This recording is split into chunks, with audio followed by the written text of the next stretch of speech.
Aries, hello there, my beautiful friends. We're going to do your general tarot reading for early December 2025. Thank you so much for joining me today. I appreciate each and every single one of you. So let's get right down to business as always and start you off with an oracle card here, just so we can dip our toes in the energy and see what's happening for the lovely Aries collective. Hope you're all doing fabulous and fantastic, my friends. Let's get it going here. My guide, spirit team, talk to me. What do you got for me? What do you have for Aries gang? In early December, we're at the back end of 2025. What energies, messages, insights can we take a little peek at? And yeah, we're just going to take a real quick look at this first card. Then we'll get into the full reading itself. And at the very end, I'll pull you a bonus card from the Shadowland Tarot.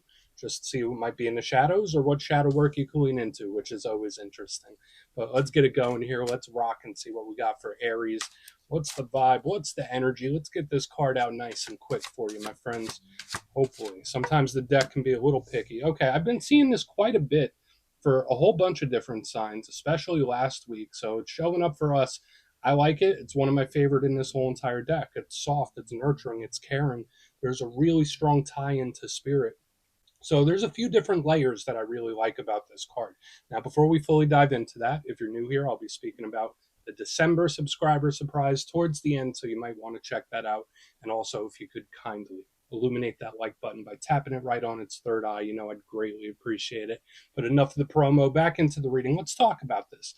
So as you can see here in the image, we have this beautiful lady with the red headdress on, and she is snuggling up to that white dove bird. Now, in symbolism, divination, doves and white birds, they could represent peace, they could represent innocence, but they are a big signifier of angelic energy, guides, ancestors, your spirit team. So when I see these two sharing a very close bond, of course, I always think spiritual protection. Spirit is with you. Your angels are with you. To me, it's just a very close bond with spirit, whether you realize it or not. So for some of you, this could be some really great reassurance that, hey, Aries, we got you. We're here. Don't worry about it. You're not alone. So there's a lot of reassurance with this card. But if we strip that away, this is a card of caring, nurturing, love, and affection. So for some of you, maybe you're a little softer than you usually are, right? I would say that all human beings need some sort of affection. So maybe some of you are craving it, right? Maybe you need a big old bear hug. I'll give you one through the internet. Maybe someone you're connected to is wanting a little TLC, tender love and care. So I like this, especially if you've been dealing with someone and energy's been stagnant or a little serious. To me, this is just super loving and affectionate. So again, whether you're needing it, whether you're wanting it, whether you're giving it, or someone else is, it shows up in a prominent way. And even if we strip that to the side, the energy to me just feels soft, protective, and beautiful. So we're just going to put her down right there. They're having a moment. Let's get into tarot. And yeah, I always say that first card doesn't make or break the reading. It's just a little footnote. So let's get you 3 tarot cards in the upright. Then we'll get into that intuitive juiciness. Let's shuffle it up one time here for Aries gang. What do we got in early December, please? And while we get this deck shuffled up and ready to go, let's talk about last week's reading. So it started off a little choppy, right? We had some like tower-like energy showing up, but the reading was titled A Shocking Victory. So again, if I always say wins and victories come in all different shapes and sizes. Sometimes it's monetary, sometimes it's business, personal relationships. It could be anything really. And to me, it just felt like it came out of the blue. I was also getting for a lot of areas that may be going through a difficult time that the worst of it might be over, which was really nice. So we're going to see what shows up this week. As you know, energy is very fluid, never set in stone. So only take this how it hits for you, because we can be seeing your vibe or somebody else, right? Let's get it going. 3 cards here for Aries. What do we have in early December, please? We're trying to finish off the year strong. Uh-oh. Okay, so we have the 9 of Swords. We're not going to get too concerned about that just yet. It's a little thinky, a little overthinky. Sometimes that could tie into rest and sleep. And being an Aries myself, I know a lot of us are usually very go, go, go. So that card makes sense. Again, it could be someone else, right? Let's get a couple more. All right. So, yes, someone's got something on their mind. Okay, we got the Devil with right next to this 9 of Swords. It's like a thought that I can't shake. Watch out for thought loops, repeating thoughts. Like, yeah, this is very cerebral this week, Aries. Like much more so than I'm used to seeing for our zodiac sign, my friends. Usually, I see this type of energy a lot in like water signs, air signs. So again, this could be someone else's vibe, but it is showing up super, super, super cerebral. Pardon me. But let's go through. I'll give you some of the classical meanings and archetypes. Then we'll get into that juicy, intuitive stuff. But at first look, first glance, there's a lot of internal energy here. Now, we do have a nice mixture of elements. I always look at the elements. It tells me how things are moving, where they're flowing. We're starting off with air with the swords. Now, that's the realm of logic, planning, strategy, cerebral, right? Like just as we were already talking about, big communication. It moves quick. That's the good thing about air energy. So whether it's good, bad, or indifferent energy, yeah, no, it's going. The energy's flowing. It doesn't get too stuck like the next energy. Uh, the real rough side when it comes to air, though, is that it can be very stern, very serious, very detached. So I find it interesting that with the Oracle card, it felt very warm and fuzzy, and now this energy could be a little detached. In the middle, we have Earth, and we'll get into more of the details about the Nine of Swords, but in the middle, we have Earth. So that's the world we live in, right? Earth represents work, money, business, home, family. It's just a very solid, stable energy. And normally it's good for feelings of security, but this can also be feelings of stuck, right? Like when we look at the downside. And on the back end here, we have water, the realm of emotions and feelings. So again, we have a lot of inner world energy here. This is very creative, it's very expressive, could deal with partnerships as well.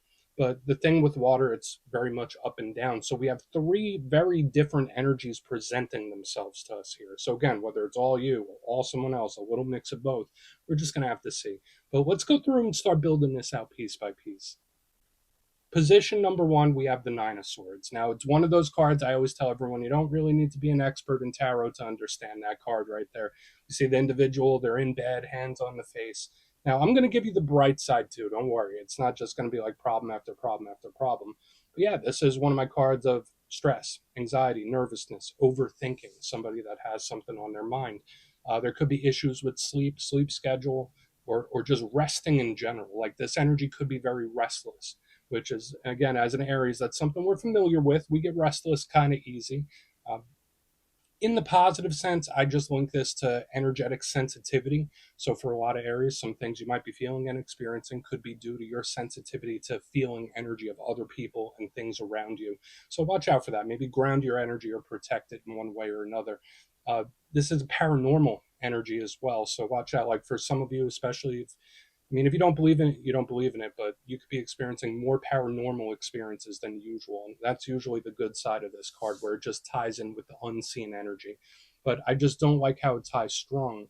And the way it links in with the next card is what we really want to keep a very close eye on throughout this reading, whether it's you or somebody else, because we move over and we have our friend, the devil. I already took him out of place. Now it's Capricorn energy. That's the next zodiacal season.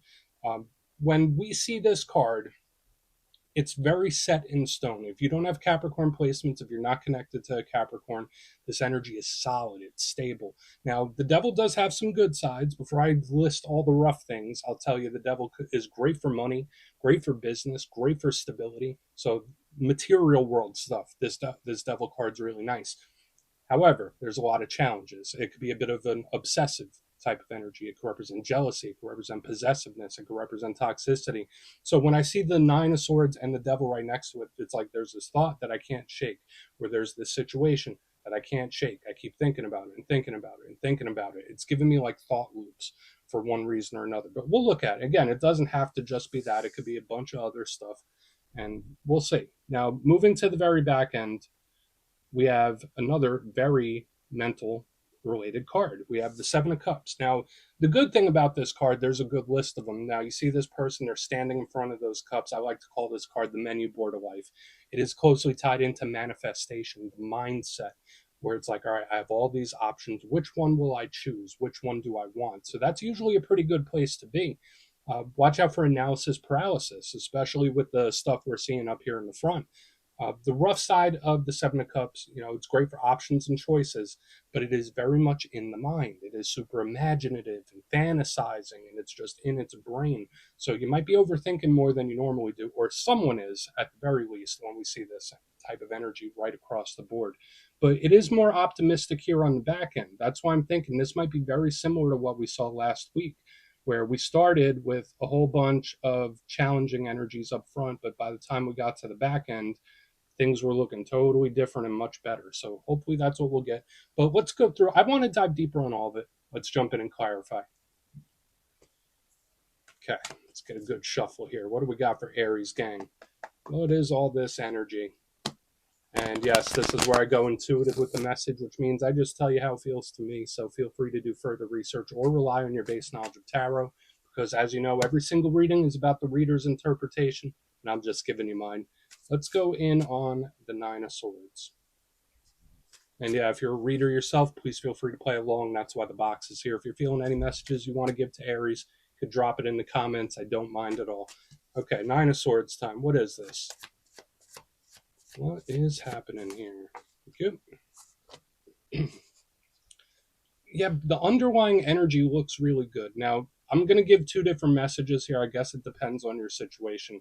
For some of you, if you have recently or are going through a very difficult time right now, this could be great stability starting to come in. So, very similar to what I saw last week, for the areas that are going through a bit of struggle, this energy is like, all right, only one way to go now, and that's up, where it's like we're getting better, we're improving. I love the Ten of Pentacles. It's very expansive, it represents level up type of energy. But the biggest thing I'm feeling here is similar to what we have with the devil. There's like this thought process, or there's this situation or something that I cannot stop thinking about. So, again, whether it's you that has this looping thought or this rumination, or it's somebody else, it does feel semi nervous, but at the same time, I do see improvement and things getting better. Specifically, if you've been having issues like with the mind and mindset. That's huge. So I do see improvement. That's a good thing, especially with the Ten of Pentacles in the upright. It's great. But there's like this ingrained behavior, ingrained thought process that I'm seeing. So it does feel very much on edge, a little nervous too. And again, I'm not saying it's you. You might be cool as a cucumber. But if this is another person, they might be going through a tough one. But I still see improvement, if that makes you happy. Let's keep moving. We're going to put this Ten of Pentacles right here. I want to see what the Devil has and the Seven of Cups, because I feel like this reading is definitely going to be layered. Usually for our Aries readings, it's like what you see is what you get. This one has more nuance to it. So let's go in on the Devil. Why is the Devil here for Aries, gang? Please. Thank you. Okay. So we have the Tower again. This is the second week in a row that we have this Tower energy, Aries, and this energy is just super, super, super intense. Now, this does feel more of like a breakthrough to me, because if there's any energy that could shake up this devil, it's the Tower. So now is a great time for like explosive breakthroughs in various different areas of life. That could be great, especially for things that have been ingrained.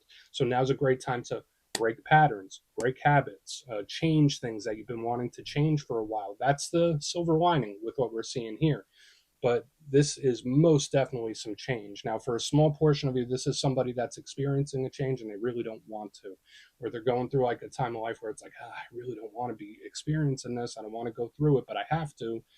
So again, we do have the on edge nervousness. And listen, you know, if you watch tarot or you read, the devil with the tower, that's not the nicest energy. This, of course, could represent a serious situation, but with my intuition, aside from the serious situation that could potentially be, that kind of just pops in out of nowhere, I think for the vast majority of Aries, this could be either a breakthrough and a good shakeup or change, and just feel super, super powerful. So again, if you're on like a self-improvement journey, this is really great. If you're trying to break certain patterns, even better. We're just going to keep moving. The energy is like super intense. And I always say with Aries, you know, if there's any sign that could deal with intense energy, it's Aries, right? Let's keep going to the Seven of Cups. Let's see what that has, and then we'll do a quick recap before we get into the shadow. Okay, I mean, it's a mixed bag this week, and that's okay, right? So let's see what the Seven of Cups has for Aries gang. Could be a couple warnings, depending what shows up here. What do we have with the Seven of Cups? Oh, okay. So we have Lady Justice in the upright. This energy does start to balance. So it's like we have the ingrained energy, the build up, the breakthrough, and then the ease. This is like a release of energy of some kind, but in a good way. I'm not trying to like freak anyone out. Lady Justice is fair and balanced. If you're not connected to a Libra, when I see her under the Seven of Cups, it's like, oh, now I get it. Now I see things differently. So this could be like a eureka moment that some of you have, or that somebody connected to you might have, where it's like, oh, now I understand. Now I get it. So a lot of this breakthrough energy could be really good. So even if you're going through some rough ones, or you've had some towers in recent times, you will reach this point. the Seven of Cups with Lady Justice, where it's like, okay, now I know what I have to do. Now I know where I go. To me, this is like a revelation or a realization on the back end, which makes sense when we have this breakthrough energy. And it fits the theme, right? We have the build up, we have the loop, the loop, the loop, building up, and then boom, the explosion into a release of something. So, again, for some of you that might be trying to release something, a behavior, whatever it might be, this is really great energy to tap into, especially with Lady Justice under the Seven of Cups. So, I like it. Much more balanced mindset. That's how it feels. So I like it for the most part, the back end. I'm not a big fan of this energy in the center, but I'm a big fan of this, that's for sure. But let's put her back. I want to go through and give you a quick recap before we get into the shadow card. But if you kindly look in the box, position number one, we have the Nine of Swords with the Ten of Pentacles. Now, I've been saying since the beginning, I do see someone on edge, a little nervous, like thought loops or something that's on the mind and I can't get it off my mind. It feels pretty ingrained, but at the same time, I get this energy of the worst of something being over, which I saw last week as well. So this could potentially be okay for some of you, unless there's something you're ruminating on quite a bit.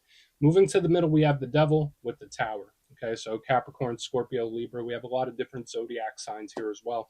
To me, intuitively, this felt like a breakthrough, an explosive breakthrough of some kind, where the energy builds up and then poof, the energy just busts open. And I think it's a good thing. It's very cathartic to me. It feels healing in a sense, even though the cards are pretty rough. Now, for some of you, yeah, could this be a serious situation? Could it be something that pops up out of nowhere? Absolutely.